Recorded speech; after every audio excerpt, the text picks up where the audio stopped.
Hi friends, 2022 October 14 Ujjivan small finance bank reverse merger announce ചെയ്തത്. അതിൻ്റെ ഒരു ഫൈനൽ അപ്രൂവൽ അവർക്ക് കിട്ടിയത് ഈ വർഷം, അതായത് ഏപ്രിൽ 30 ഉജ്ജീവൻ സ്മോൾ ഫിനാൻസ് ബാങ്കിൻ്റെ പാരന്റ് കമ്പനിയായ ഉജ്ജീവൻ ഫൈനാൻഷ്യൽ സർവീസസ് ലിമിറ്റഡ് ഈ ഒരു ഉജ്ജീവൻ സ്മോൾ ഫിനാൻസ് ബാങ്കിൽ ലയിക്കാനുള്ള തീരുമാനമെടുത്തിട്ട് 1 വർഷവും 7 മാസവുമായിരിക്കുന്നു. പക്ഷെ അതിൻ്റെ ഫൈനൽ അപ്രൂവൽ കിട്ടാൻ ഇത്രയധികം സമയം എടുത്തിരിക്കുകയാണ്. സ്റ്റോക്ക് മാർക്കറ്റിൽ ലിസ്റ്റ് ചെയ്ത കമ്പനികൾ ഇങ്ങനെ മേർജ് ചെയ്ത് ഒരു ബിസിനസ് എൻറ്റിറ്റിയായി മാർക്കറ്റിൽ ട്രേഡിങ്ങിനായി അനുവദിക്കണമെങ്കിൽ വളരെ സങ്കീർണമായതും വളരെയധികം ദൈർഘ്യമേറിയതുമായ പ്രോസസ്സിലൂടെ കടന്നു പോകേണ്ടതുണ്ട്.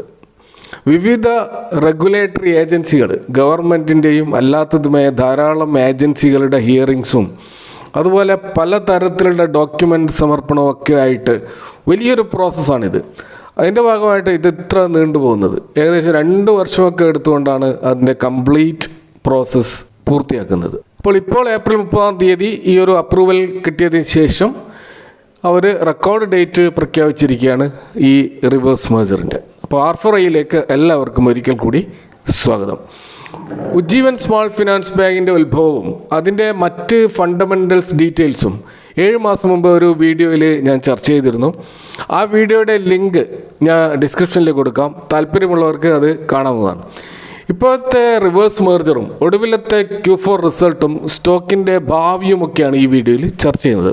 അപ്പോൾ ഏകദേശം 10,500 കോടി മാർക്കറ്റ് ക്യാപ്പുള്ള ഉജ്ജീവൻ സ്മോൾ ഫിനാൻസ് ബാങ്കിനേക്കാൾ കുറവാണ് അതിൻ്റെ പാരന്റ് കമ്പനിയായ ഉജ്ജീവൻ ഫൈനാൻഷ്യൽ സർവീസ് ലിമിറ്റഡിൻ്റെ മാർക്കറ്റ് ക്യാപ്പ്. അത് ഏകദേശം 7,000 കോടി മാത്രമാണ്.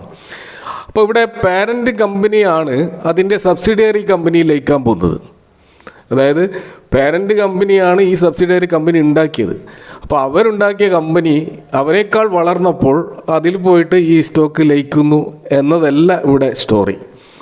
യഥാർത്ഥത്തിൽ ഇവിടെ ഇങ്ങനെ ലയിക്കാനുള്ള കാരണം RBI നിശ്ചയിച്ച ചില നോംസ് പാലിക്കേണ്ടതിന് അതിൻ്റെ ഭാഗമായിട്ട് ആണ് ഇത്തരം ഒരു റിവേഴ്സ് മെർജർ ഈ സ്റ്റോക്കിൽ നടക്കുന്നത്. ഉജ്ജീവൻ ഫൈനാൻഷ്യൽ സർവീസ് എന്ന് പറയുന്നത് ബാംഗ്ലൂർ ബേസ്ഡ് ആയിട്ടുള്ളൊരു NBFC ആയിരുന്നു. അത് 2013 ഒരു സ്മോൾ ഫിനാൻസ് ബാങ്ക് ആവാനുള്ള ലൈസൻസിന് വേണ്ടി ശ്രമം തുടങ്ങിയത്.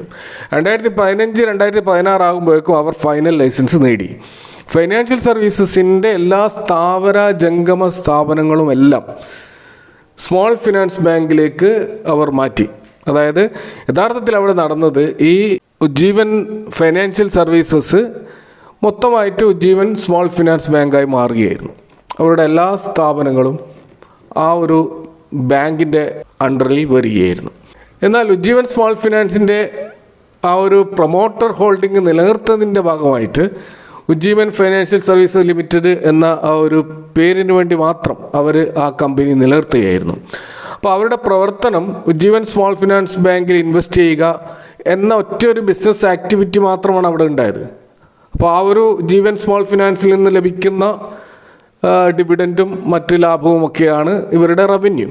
ഇപ്പോൾ റിസർവ് ബാങ്ക് ഓഫ് ഇന്ത്യയിൽ ഇപ്പോൾ ഈ ഉജ്ജീവൻ ഫൈനാൻഷ്യൽ സർവീസ് ലിമിറ്റഡിൻ്റെ പൊസിഷൻ എന്ന് പറയുന്നത് NBFC CIC എന്നാണ്. CIC എന്ന് പറഞ്ഞാൽ കോർ ഇൻവെസ്റ്റ്മെൻറ്റ് കമ്പനി. അപ്പോൾ ഒരു ഇൻവെസ്റ്റ്മെൻറ്റ് കമ്പനി മാത്രമായിട്ട് അവിടെ പേരിന് മാത്രം നിൽക്കുകയായിരുന്നു ഈ ഉജ്ജീവൻ ഫൈനാൻഷ്യൽ സർവീസസ് ലിമിറ്റഡ്. ഒരു സ്മോൾ ഫിനാൻസ് ബാങ്ക് തുടങ്ങണമെങ്കിൽ 40% പ്രൊമോട്ടർ ഹോൾഡിംഗ് ഉണ്ടായിരിക്കണം എന്ന നിബന്ധനയുണ്ട്. ആ 40% പ്രൊമോട്ടർ ഹോൾഡിംഗ് 5 വർഷം ലോക്ക് ഇൻ പീരീഡിലായിരിക്കും. അതായത് ഈ 5 വർഷം 40% ഹോൾഡിംഗ് അവർ ആർക്കും വിൽക്കാൻ പാടില്ല. അങ്ങനെ 5 വർഷം റൺ ചെയ്തതിന് ശേഷം വേണമെങ്കിൽ അവർക്ക് ആ 40% നിന്ന് അത് കുറച്ച് കൊണ്ടുവരാം. എന്നാൽ 40-ന് മുകളിൽ ഈ 5 വർഷം എത്ര വേണമെങ്കിലും ആകാം. പക്ഷേ 5 വർഷം കഴിഞ്ഞാൽ അത് 40-ന് താഴേക്ക് പോകണം. അത് 26% ചുരുക്കേണ്ടതുണ്ട്. ഇത് RBIയുടെ ഒരു നിയമമാണ്. അപ്പോൾ ആദ്യം അത് 26% അല്ല 15% അത് കഴിഞ്ഞ 1 വർഷം മുമ്പ് അത് കൂട്ടിയതാണ്. അപ്പോൾ ഇത്തരം RBI നോംസ് പൂർത്തീകരിക്കുന്നതിൻ്റെ ഭാഗമായിട്ടാണ് ഫൈനാൻഷ്യൽ സർവീസ് ലിമിറ്റഡ് ഈ സ്മോൾ ഫിനാൻസ് ബാങ്കിൽ ലയിക്കുന്നത്. ഇപ്പോൾ നിലവിലുള്ള സ്മോൾ ഫിനാൻസ് ബാങ്കിൻ്റെ പ്രൊമോട്ടർമാരായ ഈ ഫൈനാൻഷ്യൽ സർവീസ് ലിമിറ്റഡ് 73% ഷെയറാണ് പ്രൊമോട്ടർ ഹോൾഡിംഗ് ആയിട്ട് ഈ സ്മോൾ ഫിനാൻസ് ബാങ്കിൽ ഹോൾഡ് ചെയ്യുന്നത്. ഈ ഫൈനാൻഷ്യൽ സർവീസ് ലിമിറ്റഡ് ലയിക്കുന്നതോടുകൂടി 10 ഫൈനാൻഷ്യൽ സർവീസസ് ലിമിറ്റഡിൻ്റെ ഷെയർ അതിന് പകരമായിട്ട് 116 സ്മോൾ ഫിനാൻസ് ബാങ്കിൻ്റെ ഷെയറാണ് റിവേഴ്സ് മെർജറിലൂടെ ഇവർ കൈമാറുന്നത്. അപ്പോൾ April 30 national company law tribunal എന്ന് പറയുന്ന ഒരു ഏജൻസിയാണ് ഇതിന് ഫൈനൽ അപ്രൂവൽ കൊടുത്തിട്ടുള്ളത്, ഈ ഒരു റിവേഴ്സ് മെർജറിന്. അപ്പോൾ അതിൻ്റെ ശേഷം മെയ് 3 ഇതിൻ്റെ record date Ujjivan small finance bank പ്രഖ്യാപിക്കുകയും അങ്ങനെ ഡിമാറ്റ് അക്കൗണ്ടിൽ 10 ഫൈനാൻഷ്യൽ സർവീസസ് ലിമിറ്റഡിൻ്റെ ഷെയർ ഉള്ളവർക്ക് 116 സ്മോൾ ഫിനാൻസ് ബാങ്കിൻ്റെ ഷെയറുകൾ ലഭിക്കുന്ന ഒരു അനൗൺസ്മെൻറ്റ് അവർ നടത്തുകയും ചെയ്തു.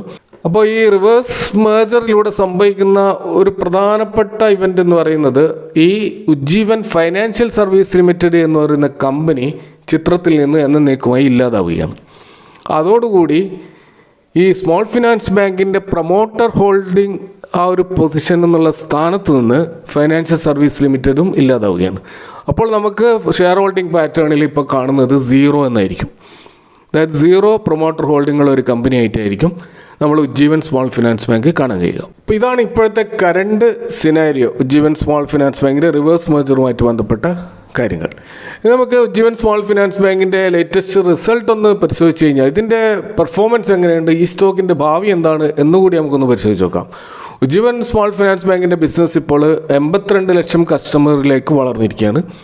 26 സ്റ്റേറ്റുകളിൽ ഇതിൻ്റെ പ്രസൻസ് ഉണ്ട്, 321 ഡിസ്ട്രിക്റ്റുകളിൽ ഇതിൻ്റെ പ്രസൻസ് ഉണ്ട്.